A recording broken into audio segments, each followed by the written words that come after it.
말씀은 시편 18편 18절부터 20절까지 말씀입니다. 시편 18편 18절에서 20절까지 우리 한 목소리로 함께 읽겠습니다. 시작. 그들이 나의 재앙의 날에 내게 이르렀으나 여호와께서 나의 의지가 되셨도다. 나를 더 넓은 곳으로 인도하시고 나를 기뻐하심으로 나를 구원하셨도다. 여호와께서 내 의를 따라 상 주시며 내 손의 깨끗함을 따라 내게 갚으셨으니. 아멘. 아멘. 우리 잠시 기도하겠습니다. 사랑해 주님, 감사합니다. 오늘도 현장에서 그리고 온라인으로 말씀과 기도로 하루를 시작하는 주의 백성들에게 특별한 은혜를 허락하여 주옵소서. 말씀 속에 담겨있는 하나님 아버지의 마음이 우리의 마음에 심기게 하여 주시고, 하나님 아버지의 약속하신 모든 것들이 우리에게 믿음으로 받아들여지게 하시고, 그 가운데 속에 하나님께서 이루시는 역사 보는 은혜가 우리 가운데 늘 있도록 인도하여 주시옵소서. 하나님의 도우심이 아니면 절대로 그 가운데 하루하루 살 수 없는 분들이 너무나도 많습니다. 주님께서 특별한 인도하심과 보호하심과 공급하심으로 그들을 위로하여 주시고 힘주시고 역사하여 주시옵소서. 우리 허연정 집사님, 사랑하는 아버지를 천국으로 먼저 떠나보내고 장례 가운데 있습니다. 오늘도 모든 일정들을 함께하여 주시사 오고 가는 모든 발걸음들 가운데 하나님께서 세밀하게 만져주시는 위로가 있게 하여 주시옵소서. 오늘도 하나님 앞에 나아가 아버지의 말씀을 사모합니다. 부족한 종을 통해서 말씀하여 주시고 그 말씀들이 다 기도의 제목이 될 수 있도록 인도하여 주옵소서. 예수님의 이름으로 기도드렸습니다. 아멘. 아멘.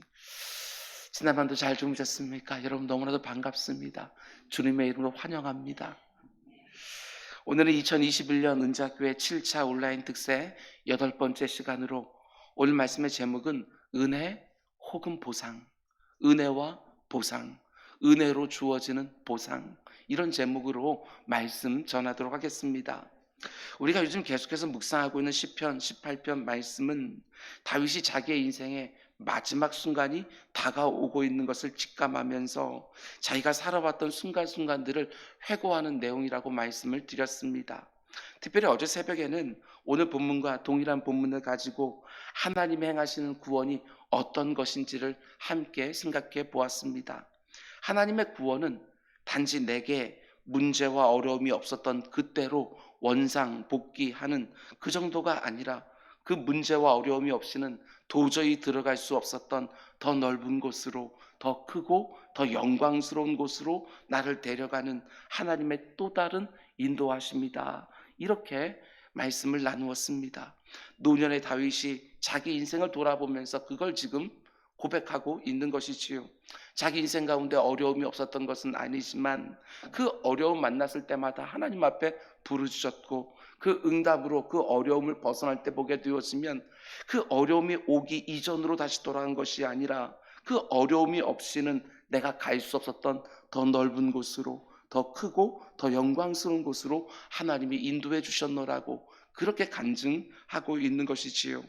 그럼 이제 다윗은 또 뭘 말해주느냐? 그러면 하나님의 이런 구원은 어떤 사람들에게 행해진가라는 주제를 또 말하기 시작합니다. 도대체 어떤 사람들이 단지 그 문제와 어려움에서 건져주시는 것만이 아니라 더 넓은 곳으로 인도해 주시는 구원, 더 크고 더 영광스러운 곳으로 인도해 주는 구원을 경험하게 되는지 그걸 말해주는 것입니다. 오늘 본문을 보면 이제 다윗은 이 시편 18편을 묵상하고 있는 모든 성도들에게 자기가 지금까지 어떻게 살아왔는지 말해주는 것을 보게 됩니다. 이 부분도 우리에게 참 도전이 되지요. 20절 말씀 보면 여호와께서 내 의를 따라 상을 주시며 내 손의 깨끗함을 따라 내게 갚으셨으니. 나는 언제나 하나님의 의를 따라서 살려고 했다는 것입니다. 모든 면에서 의를 따라 완전하게 살았다는 말이 아닙니다. 내 삶 가운데 어떤 형편에 있든지 하나님께서 보시기에 합당하게 살려고 애를 썼다는 것이지요. 1절 깨끗하게 살려고 애를 썼다는 것입니다. 그랬더니 하나님이 어떻게 해주셨느냐? 내게 상을 주셨다고, 내게 되갚아 주셨다고, 이렇게 지금 간증하는 것이지요. 여기 보면 문제를 만난 성도들을 단지 그 문제에서만 벗어나게 해주는 것이 아니라 더 넓은 곳으로 데려가주는 구원. 하나님의 이런 구원을 가리켜 다윗이 어떤 구원이라고 말합니까? 내 의를 따라 주시는 상으로서의 구원, 내 손의 깨끗함을 따라 주시는 보상으로서의 구원, 이렇게 말하는 것이지요. 그런데 다윗의 이 말이 어떻게 들리십니까? 좀 혼란하지 않습니까? 우리가 너무 잘 아는 것처럼 하나님의 구원은 어디까지나 은혜인 것이지, 우리가 이렇게 저렇게 살았기 때문에 그 상으로 주어지는 것이 아니라는 것입니다. 철저하게 선물이지 보상이 아니라는 것이지요. 바로 앞에 나오는 19절 말씀만 봐도 다윗은 이렇게 말합니다. 나를 더 넓은 곳으로 인도하시고 나를 기뻐하심으로 나를 구원하셨다. 하나님이 그 고난을 통해서 나를 더 넓은 곳으로 인도해 주셨는데 무엇 때문에 그렇게 해 주셨느냐? 하나님 나를 기뻐하심으로 나를 구원해 주셨다. 그러니까 내가 뭔가를 잘해서가 아니라 오직 하나님이 나를 기뻐하심으로, 사랑하심으로 나에게 그런 구원을 허락해 주셨다는 것입니다. 그런 구원을 받을 만한 자격이나 조건이 내게 없었지만 그럼에도 불구하고 하나님이 나를 기뻐하심으로 그런 구원을 허락해 주셨다고 19절에서 말한 것입니다. 근데 곧바로 이어지는 20절 말씀 보면 나의 의 때문에 주어진 상으로서의 구원, 내 손의 깨끗함을 따라 갚아주시는 보상으로서의 구원, 이런 식으로 말하고 있는 것이지요. 그러면 19절과 20절 말씀이 서로 모순되는 것처럼 들리지 않습니까? 연달아서 나오는 이 구절이 서로 충돌하는 것처럼 보여집니다.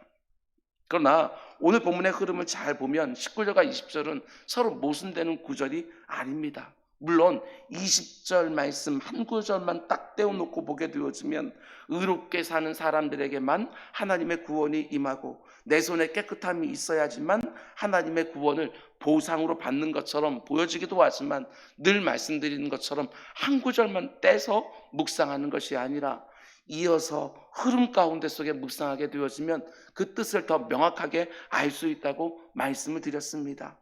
어머니 모태에서 나올 때부터 죄인으로 태어나 죄만 더하며 사는 인생들이 아무리 의롭게 산다고 한들, 예수 그리스도를 나의 구주로 영접하고 새 생명을 살고 있는 성도라 할지라도 여전히 죄의 흔적과 죄의 습관을 가지고 있기 때문에 아무리 깨끗하게 산다고 한들 하나님의 기준에 흡족할 수가 없습니다.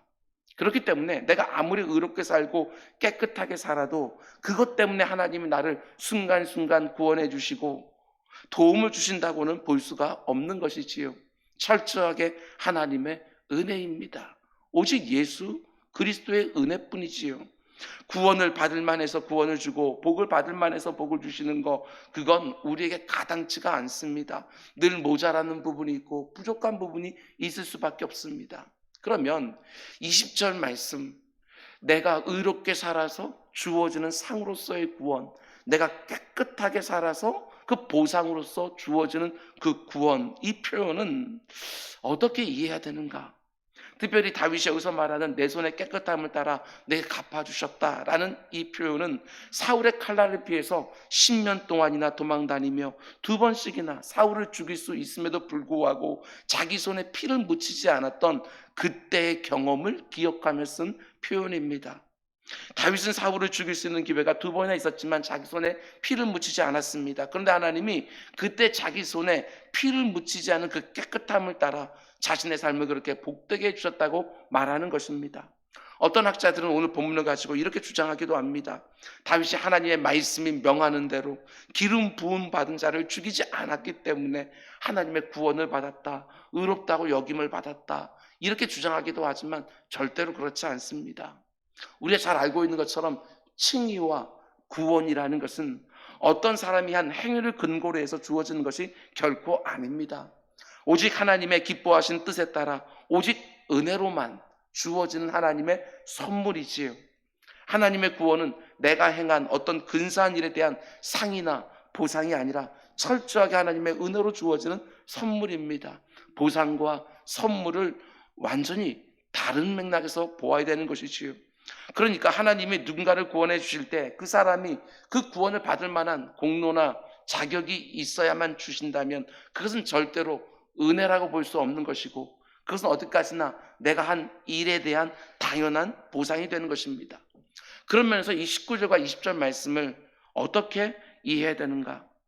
여러분, 19절에서 하나님의 기뻐하심으로 인하여 구원을 받은 자는 이제 어떻게 되느냐, 그 결과를 20절에서 보여주는 것입니다. 다시 한번 말씀드립니다. 19절에서 하나님의 은혜를 먼저 받은 사람들은 어떻게 살아가는가, 그 모습이 바로 20절에 나오는 거예요. 순서를 보셔야 돼요. 20절에서 다윗이 이렇게 저렇게 하니까 19절로 다시 돌아가서 하나님께서 그를 구원해 주신 것이 결코 아니라 하나님의 은혜가 먼저 임하니까 그 은혜를 아는 다윗이 1절 깨끗하게 의롭게 살려고 했다는 것입니다. 내가 오직 하나님의 은혜로 그 모든 문제와 어려움으로부터 구원을 받았다는 것을 정말 아는 사람들은 20절에서 보여주는 것처럼 반드시 의롭게 살고 그 손의 1절 깨끗함으로 살게 되어 있다는 것입니다. 다윗의 인생도 마찬가지입니다. 다윗의 삶에 하나님의 크신 은혜와 놀라운 구원의 역사가 임하게 되니까 그걸 아는 다윗이 그 은혜와 구원에 합당한 삶, 의롭고 깨끗한 삶을 살게 되었다는 것입니다. 은혜가 먼저 임했습니다.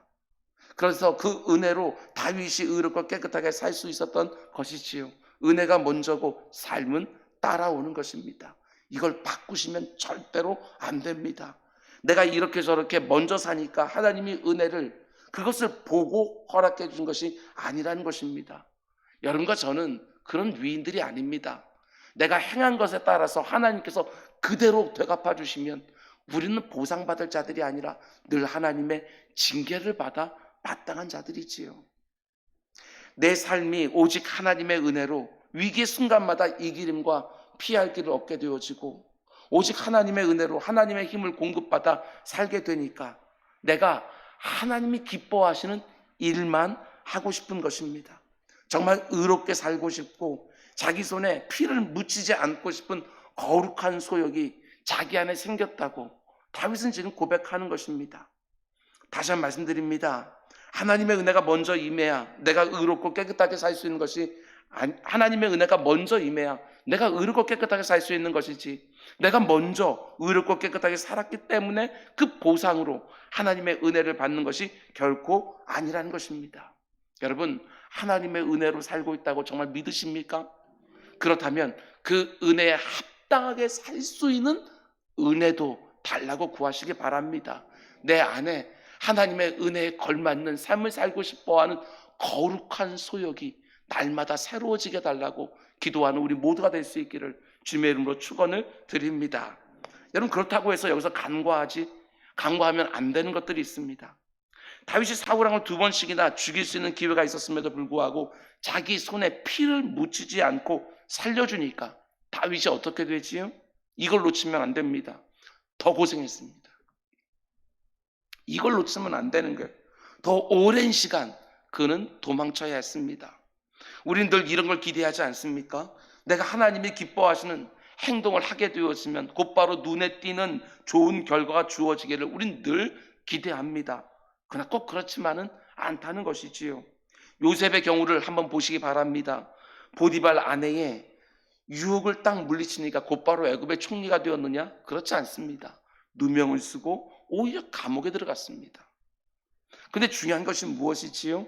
당장은 그렇게 보여도 하나님의 때가 되었으면 내가 의롭고 깨끗하게 산 어떤 결과를 하나님께서 눈에 띄게 보여주신다. 오늘 설교 제목으로 말하게 되었으면 은혜로 주어지는 보상이 있다는 것입니다. 내 공로 때문에 주어지는 보상은 아니지만 그런데 은혜로 주어지는 보상이 있습니다. 하나님이 절대로 그 의롭고 깨끗한 행실을 잊지 않으십니다. 이 생에서든 저 생에서든 하나님의 행위력에 근거하여 정확하게 심판하시고 또한 정확하게 보상해 주십니다. 공의로운 하나님이시지요. 이게 저는 너무나 은혜가 됩니다. 분명히 하나님의 은혜가 먼저입니다. 하나님께서 은혜를 주셔서 내가 의롭고 깨끗하게 살 수 있었습니다. 그럼에도 불구하고 하나님께서 마치 내가 의롭고 내가 깨끗하게 산 것처럼 보상을 해주시는 거예요. 은혜도 주시고 보상도 해주십니다. 내가 한 것 없는데 하나님이 은혜를 주셨기 때문에 그렇게 살 수 있었는데 하나님 마치 내가 그렇게 산 것처럼 보상도 주시는 것이지요. 그런 면에서 볼 때 보상도 은혜입니다. 다윗이 하나님의 은혜를 받은 자답게 정말 의롭게 살려고 하고 자기 손에 피를 묻히지 않고 일절 깨끗하게 사니까 하나님이 때가 되어서 어떻게 해주시느냐, 그 결과가 바로 20절입니다. 하나님이 내 의를 따라 갚아주시고 내 손에 깨끗함을 따라 되갚아주셨다. 하나님이 그 모든 수고에 대하여 너무 신실하게 다 되갚아주셨다. 다윗은 그걸 압니다. 그렇게 되갚아주신 것 자체가 은혜라는 것을 압니다. 물론 그때 자기 손으로 사울을 죽였다면 그 순간 즉시 그 도망자의 삶을 끝낼 수도 있었을 것입니다.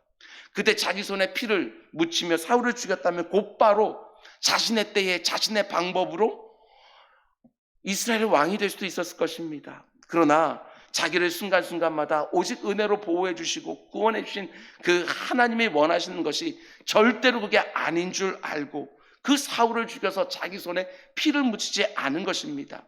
그리고 하나님은 자신이 정하신 때에 자신의 방법으로 그동안의 모든 수고에 대한 보상을 너무나 풍성하게 해주신 것이지요.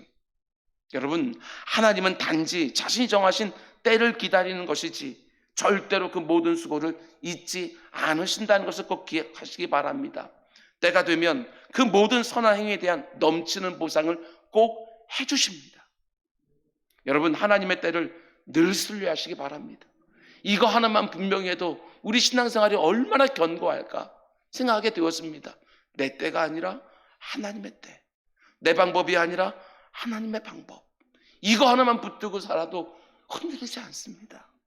여러분과 제가 믿는 하나님은 우리가 드리는 날마다 기도 역시 들으시고 기억하십니다. 그리고 내가 기대하는 때와 하나님의 응답하시는 때가 다를 수는 있지만 하나님이 원하시는 때가 오게 되어지면 반드시 응답해 주십니다.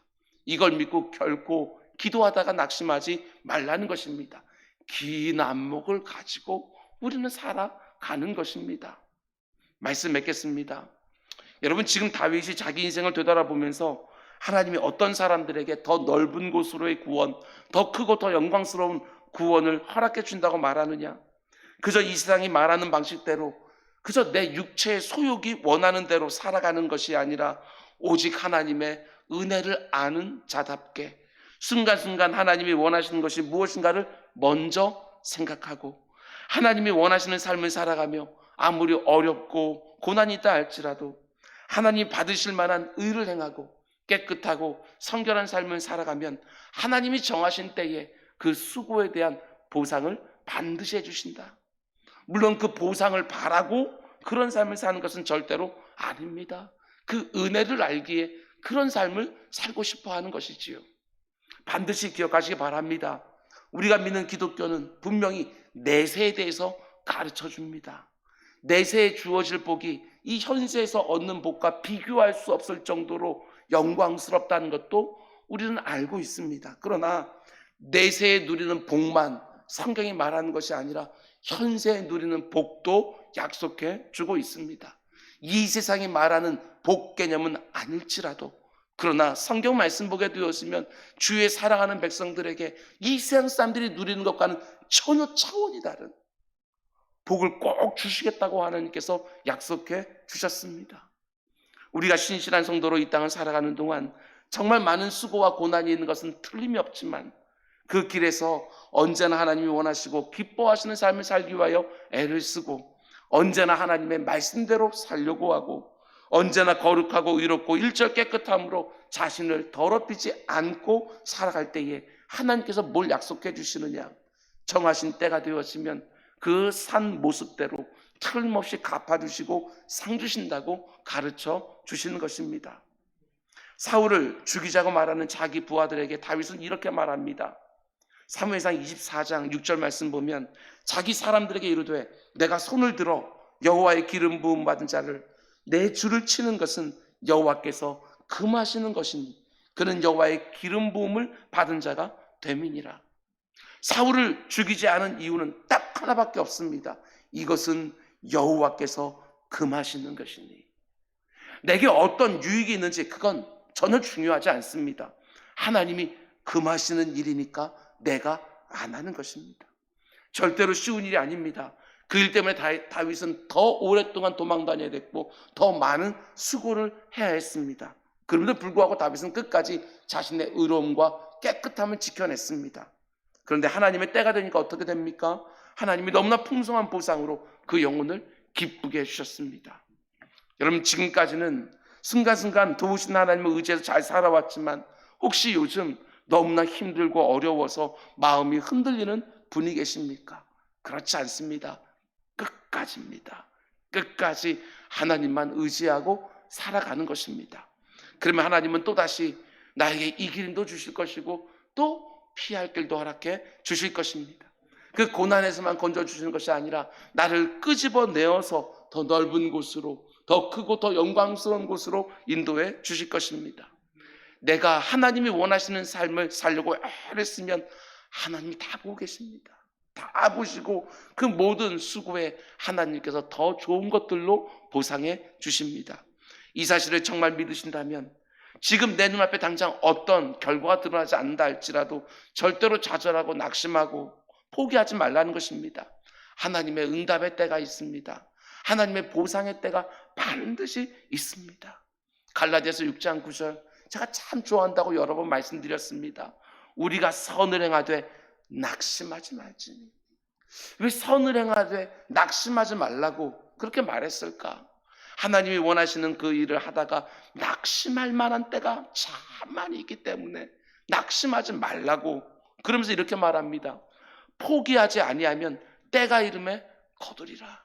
더 열심히 하면, 이게 아니고 포기하지만 않아도 때가 이름에 거두게 될 것이다, 이렇게 말하는 것이지요. 여러분, 기도의 자리 포기하지 마시고, 사명의 자리 포기하지 마시고, 하나님께서 원하시는 삶 포기하지 마시기 바랍니다. 하나님의 보상이 반드시 있습니다. 심은 대로 거두게 하시는 하나님의 보상이 반드시 있습니다. 비록 더딜지라도 하나님이 내게 주시는 풍성한 보상이 있음을 믿고 이미 은혜 받은 자로, 아니 앞으로 주어질 또 다른 은혜를 사모하는 자로 오직 믿음의 싸움을 잘 감당하며 하루하루 승리하는 우리 모두가 될 수 있기를 주님의 이름으로 축원을 드립니다. 우리 기도하겠습니다. 사랑의 주님, 오늘도 하나님 말씀을 그대로 믿습니다. 하나님께서 나를 어려움에서 건져주시기만 하는 것이 아니라 더 크고 더 영광스럽고 더 넓은 곳으로 나를 인도해 주신다고 하는 이 말씀 그대로 믿습니다. 이 땅에서 하나님께서 원하시는 대로 온전히 살아가는 삶 가운데 많은 수고스러움이 있지만 하나님이 다 보시고 다 갚아주신다, 이 말씀도 그대로 믿습니다. 오늘 이 말씀을 믿기에 더 힘을 내서 기도의 끈을 더 팽팽하게 하여 주시고 일상 가운데 속에 하나님 내게 맡겨놓으신 일들을 충성스럽게 하나님의 때까지, 하나님의 방법이 임할 때까지 포기하지 아니하고 잘 감당하는 우리 모두가 되게 하여 주옵소서. 이 모든 말씀 예수님의 이름으로 기도드렸습니다. 아멘.